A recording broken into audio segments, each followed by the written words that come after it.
And WorldofPoker.com, in association with Virgin Games, are proud to present the Nutstock TV.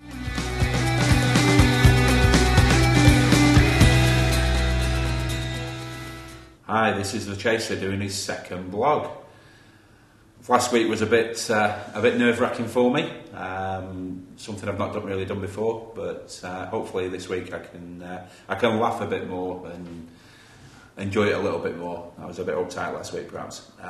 Anyway, today I'm mainly wearing pink, so I'm in touch with my feminine side.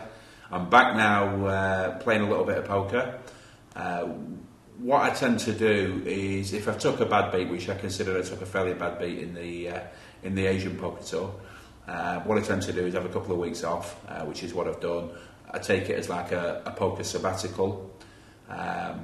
What I would tend to recommend to people is that I personally believe a lot of people play too much poker, and sometimes they can play themselves out of form and make it so that they find it very difficult to win tournaments.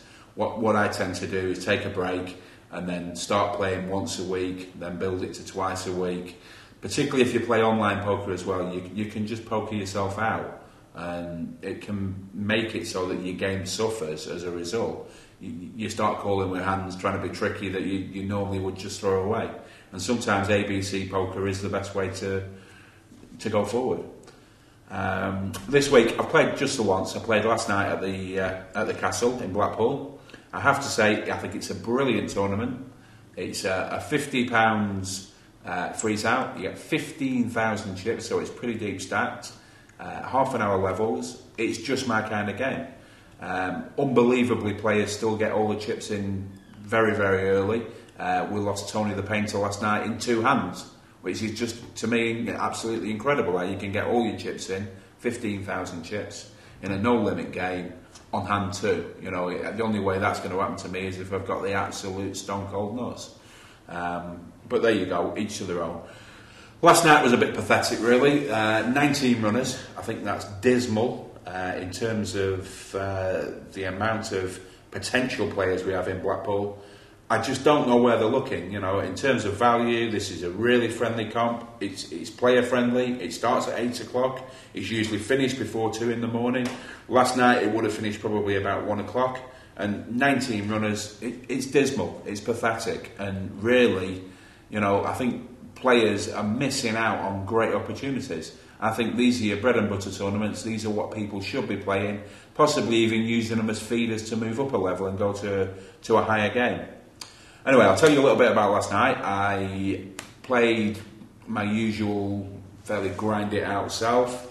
One particular hand was fantastic. There'd been a raise, and I called a raise with 10 Jack of Hearts.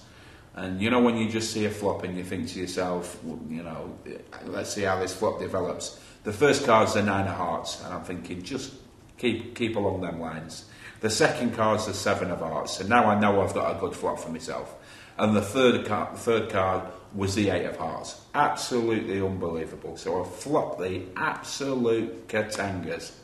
And the lady who I was playing against, some of you all know her, Jean, she can't help herself. She has to bet. She has to continuation bet. And I just knew I was going to get a lot of chips off her.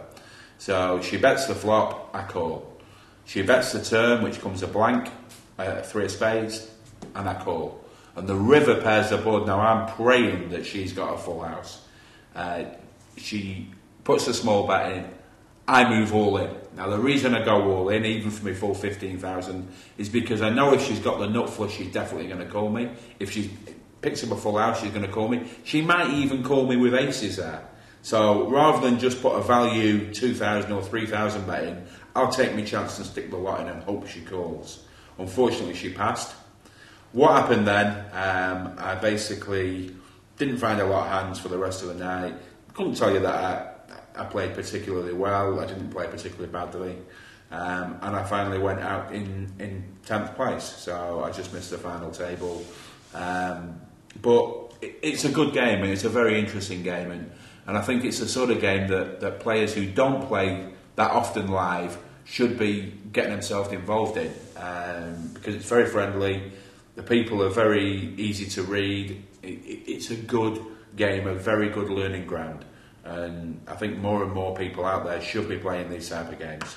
Just a quick mention before I go about Team Dobbs.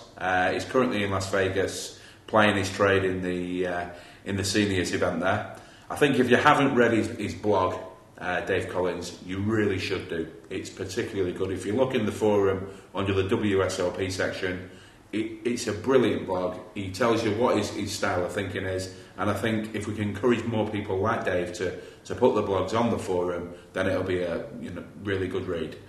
Certainly Gordon G.I. Mack is another one that's worth reading, and what we're going to do is put a section together, have a specific section for forum blogs, and hopefully you'll all read them. Anyway, join me next week, and I'll hopefully have played poker at least once this week, and good luck to everyone out there, and I'll speak to you next week.